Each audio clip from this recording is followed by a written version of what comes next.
Bonjour et bienvenue pour cette 318e édition de J'irai lire des comics chez vous, l'émission qui vous propose les meilleurs comics en version française, disponible partout, dans toutes les bonnes librairies qui ont un rayon comics digne de ce nom, et évidemment dans notre boutique à Paris au 49 rue La Cépède, dans le 5e arrondissement, mais aussi sur notre site qui livre partout en France, qui livre en Belgique, au Luxembourg, dans les Dom-Tom, à La Réunion, en Martinique, partout dans le monde. On a eu énormément de commandes pour les États-Unis, notamment sur deux titres, ceux-là dont je vous ai parlé la dernière fois, les deux Raw, puisque G.I. Joe c'est un phénomène aux États-Unis, vous le savez, eh bien les G.I. Joe ont cartonné aux États-Unis, on en a envoyé des dizaines et des dizaines. Aujourd'hui, nous allons parler de l'actualité des dernières sorties en version française et c'est pour ça que cette émission existe, pour vous guider et puis pour vous inviter à faire un choix, bien entendu,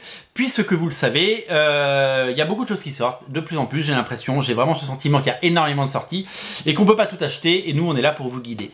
On commence chez Panini, comme très souvent, avec l'intégrale immanquable, qui est une des meilleures ventes d'intégrales de l'histoire d'Original Comics. Après, j'ai envie de dire celle-là, qui est là, la voilà. L'intégrale du mois dernier avait absolument cartonné, on en a vendu plus de 100. C'est Alpha Flight, on doit être même autour de 120 exemplaires, si je dis pas de bêtises. Celle-là continue son bonhomme de chemin, on arrive à 60 exemplaires vendus, donc ça continue à monter. Excalibur de Chris Claremont et Alan Davis. Ça reprend les 11 premiers numéros de la série Excalibur, ainsi que le one-shot qui présentait la série. C'est un spin-off des X-Men, c'est-à-dire c'est une série dérivée des X-Men, de la grande époque des X-Men, les années 80, on est en 1988. Les X-Men ont été décimés et certains des membres X-Men blessés, comme Diablo, comme Kitty Pryde ou comme Rachel, se retrouvent sur l'île de Muir, où Moira McTaggart les soigne et s'occupe d'elle, et s'occupe d'eux, j'ai envie de dire. Et là, ils vont créer une nouvelle équipe, parce qu'il y a des nouvelles menaces, notamment interdimensionnelles, et on les découvrira, qui voient le jour. L'équipe est composée de Captain Britain, qu'Alan Davis avait déjà dessiné, et de Megan, sa fiancée, qui est métamorphe et qui peut se transformer en un peu ce qu'elle veut. Voilà, Excalibur, c'est tout simplement une des meilleures séries X-Men de tous les temps. C'est brillant, c'est drôle, c'est inventif, il y a plein de nouvelles idées, c'est du jamais vu, c'est assez exceptionnel si vous voulez mon humble avis, et ça fait partie de ces choses qu'il faut évidemment avoir lu. Voilà, si vous êtes fan des X-Men, c'est une magnifique intégrale qui était très attendue et c'est un top des ventes chez nous. Voilà, Excalibur intégrale disponible sur originalcomics.fr. Également chez Panini, je vous invite à ne pas rater, il faut pas rater la collection du printemps des comics. Je vous présente deux titres, il y en a 10. Voici les seules éditions valables de deux chefs-d'œuvre, Spider-Man Blue et Daredevil Yellow, donc Spider-Man Bleu et Daredevil Jaune. Les deux sont signés Jeff Loeb et Tim Sale. Ils ne sont pas disponibles à l'unité ailleurs que dans cette collection. C'est une redite des vertes années de Spider-Man, mais avec la corde sensible et de l'émotion et des gros lots dans la voix, tellement c'est absolument génial. Les premiers amours de Peter Parker, évidemment, avec notamment Mary Jane, c'est absolument adorable et c'est absolument fabuleux. Ça fait écho, c'était sorti juste après Daredevil jaune, Daredevil Yellow, qui revenait lui aussi sur les vertes années de Daredevil. Comment il est devenu Daredevil? C'était une redite de Man Without Fear, mais avec un autre point de vue et avec des auteurs différents. Et qu'est-ce que j'ai aimé cette version à l'époque. Je l'ai en version originale, elle est là, elle est derrière moi, je l'ai en deluxe et je l'avais pas en VF, et ben ça y est, je l'ai en VF. J'ai aussi les épisodes en single. Il y a plein d'autres titres à découvrir dans la collection du printemps des comics. C'est des comics à 5,99 € et l'édition est super soignée, et c'est la première fois que je défends autant une collection comme ça, parce que c'est vraiment chiadé. Voici les 9 autres titres. Il y a Venom Rex, il y a Wolverine Origin, il y a Thor par Jason Aaron et Russell Dotterman, il y a Ultimate Volume 1, il y a Thanos, il y a, regardez, les premiers épisodes de Immortal Hulk, il y a les origines de Captain Marvel, un one-shot, une série complète à découvrir, et il y a évidemment Hawkeye, les premiers épisodes de Matt Fraction et David Hara. Super série. Allez-y, foncez sur cette collection, elle est de qualité, et mon petit doigt me dit que si ça marche, il y aura une saison 2, avec notamment la suite des séries en cours et d'autres titres à découvrir. j'ai eu quelques infos ce week-end. À ne pas rater également chez Panini, le deuxième tome de la série sulfureuse et sexy Faceless de Brian Azzarello et Maria Lowett. Magnifique série, absolument magnifique. Très sexy. C'est la saison 2, il y a les 6 épisodes. C'est réservé à un public averti. Et si vous avez aimé la saison 1, vous allez adorer cette saison 2. Je vous dis déjà autre info parce que c'est aussi une émission qui vous donne des infos. Une saison 3 est déjà en cours de parution aux États-Unis.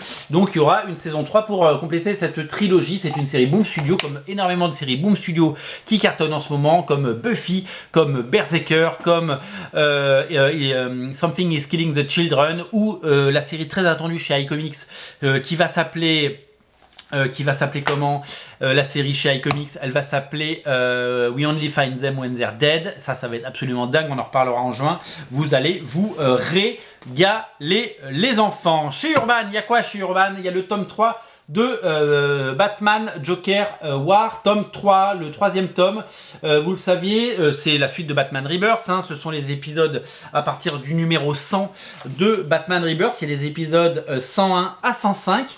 Ça, c'est un véritable succès, c'est un phénomène, et heureusement qu'il y a ça pour vendre du Urban, parce que Urban est un peu à la peine depuis quelques mois. Vous savez, depuis un an, l'éditorial aux États-Unis souffre, et ça se ressent dans la qualité des comics de façon globale, et ça se ressent bien entendu dans les ventes. Par contre, Batman est toujours de qualité. James Tynion Force a pris la suite de Tom King, et il est venu avec ses dessinateurs, c'est-à-dire Jorge Jiménez, Guillaume March, etc.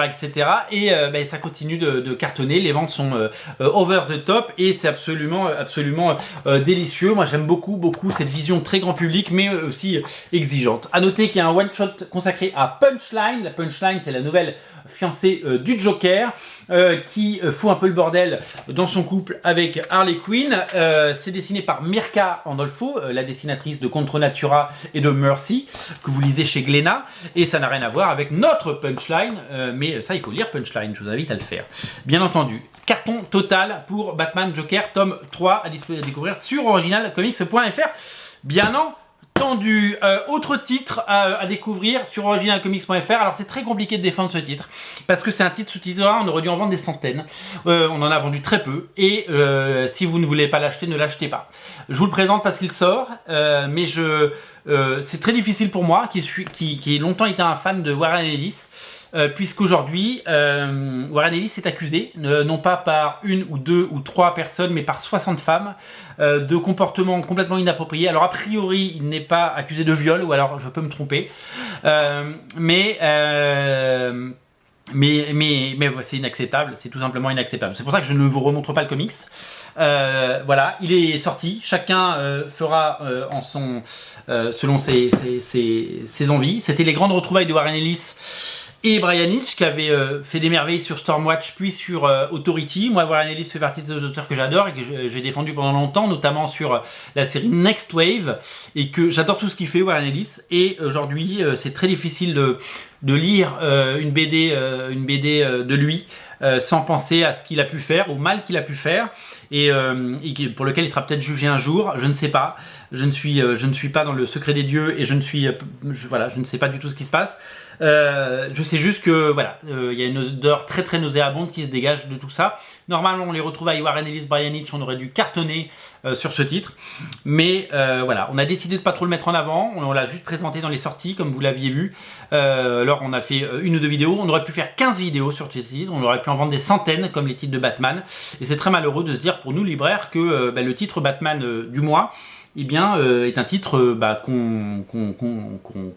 qui reste dispo, parce que chacun fait ses choix, et là-dessus on est propre, mais voilà, on ne le mettra plus en avant. Voilà, je vous signale sa sortie une dernière fois, et je le ferai plus, mais en mon âme et conscience, je sais même pas si je vais le garder moi, et Dieu sait que j'attendais ce titre, et que il est de qualité, parce que l'écriture de Warren Ellis reste de qualité. Et quand j'ai relu le premier épisode la semaine dernière, je me suis dit putain, c'est bon, mais en même temps ça me gêne vachement de devoir défendre un titre comme ça, donc je ne défendrai pas. Voilà, je n'en parlerai plus.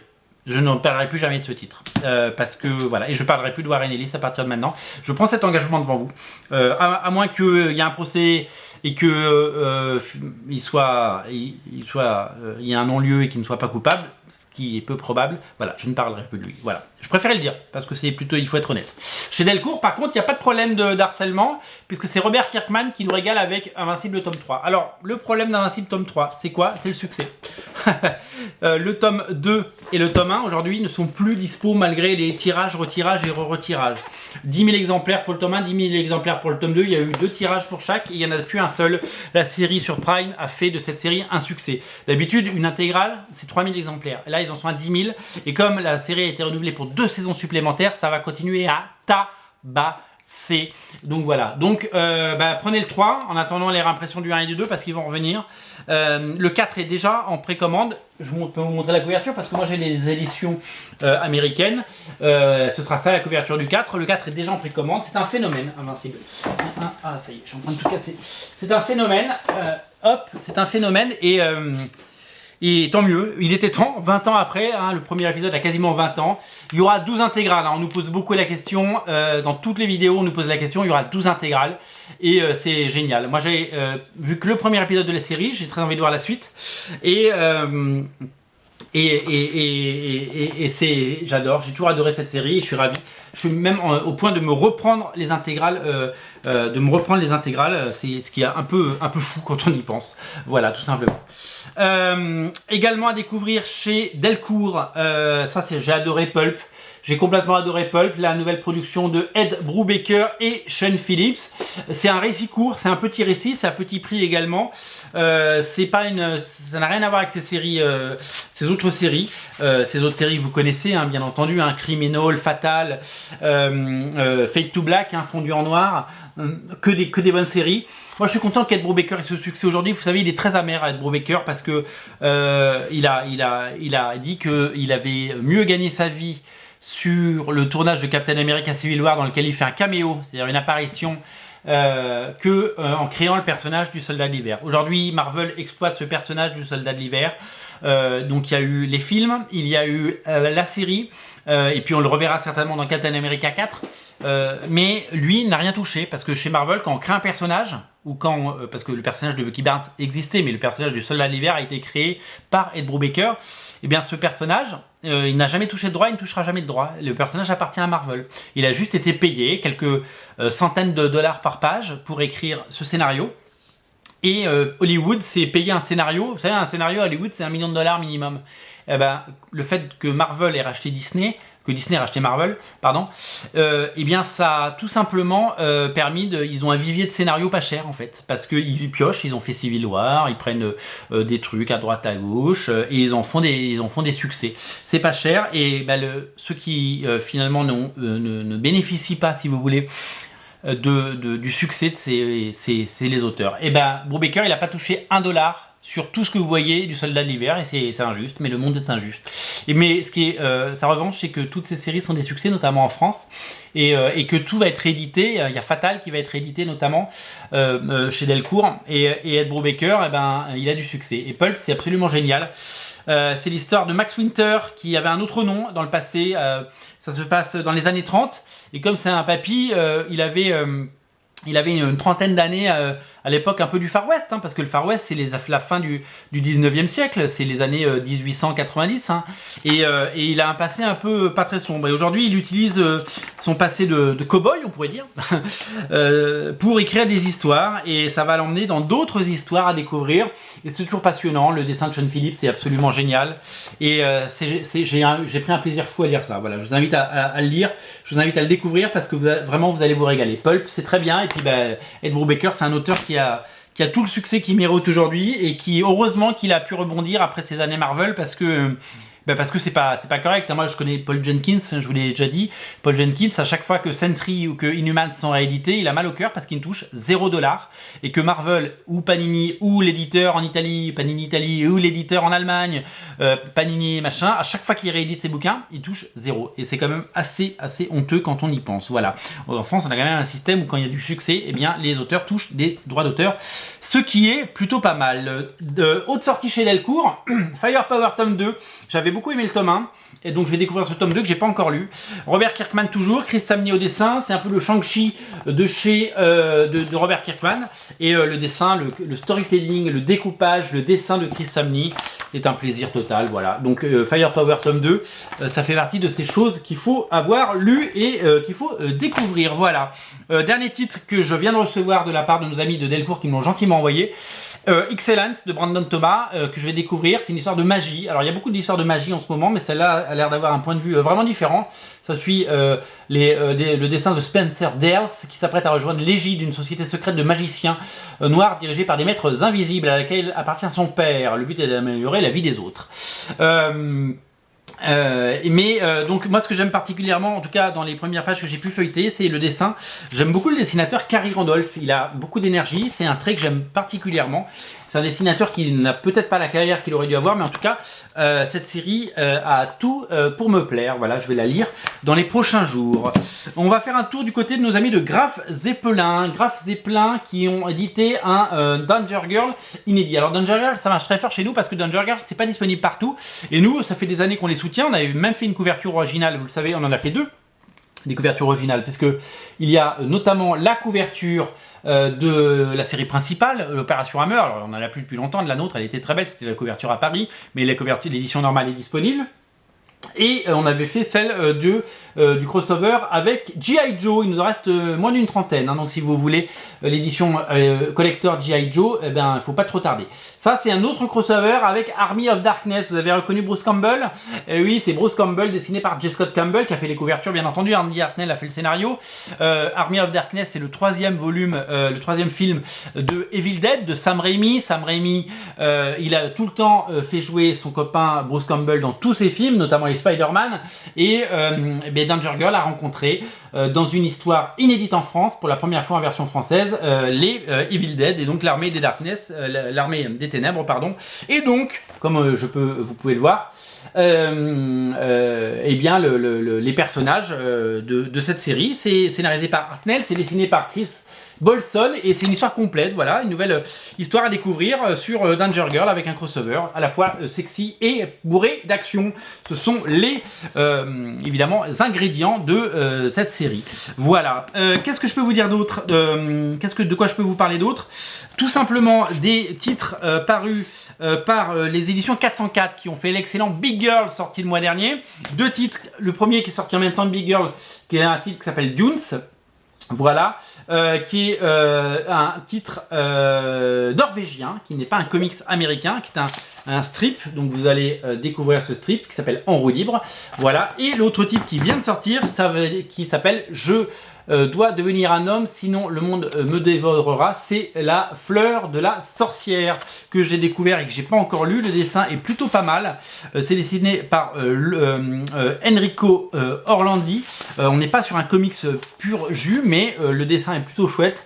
Et voilà, une série de fantasy à découvrir évidemment chez 404 qui propose des formats différents pour chacun de ses albums. En tout cas, si vous n'avez pas lu Big Girls, je vous invite à le faire. Voilà, on termine l'émission avec un appel du cœur. Vous avez peut-être vu mon émission sur Jupiter's Legacy, une série que j'ai détestée sur Netflix parce qu'elle est nulle, mais je vous invite à lire le comics pour réhabiliter. Il faut réhabiliter Jupiter's Legacy parce que Mark Millar et Frank Whiteley ont signé un chef-d'œuvre et il faut le lire. Alors, Jupiter's Legacy, il y a 2 tomes.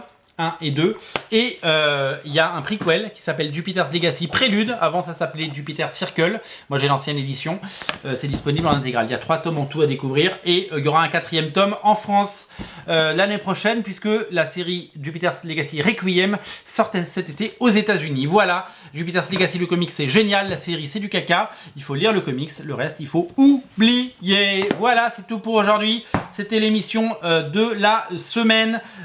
Craquez pour le printemps des comics à 5,99 €, ça ne se refuse pas. Et tout à l'heure, je vous ai brièvement montré Punchline. Il faut continuer à soutenir les parutions à Lion Comics. Journey, tome 1, Punchline, tome 2 et Rags, Tome 2, second tirage, arrive le mois prochain. Et ça y est, l'attente va arriver à son comble. Et après, on s'occupera de Fairy Quest. Et en attendant, je vous le dis, le printemps des comics, tout ça à découvrir sur originalcomics.fr. Bien entendu, merci d'être aussi nombreux à regarder cette émission. N'oubliez pas de nous suivre sur nos réseaux sociaux, sur Instagram et sur Facebook. Salut!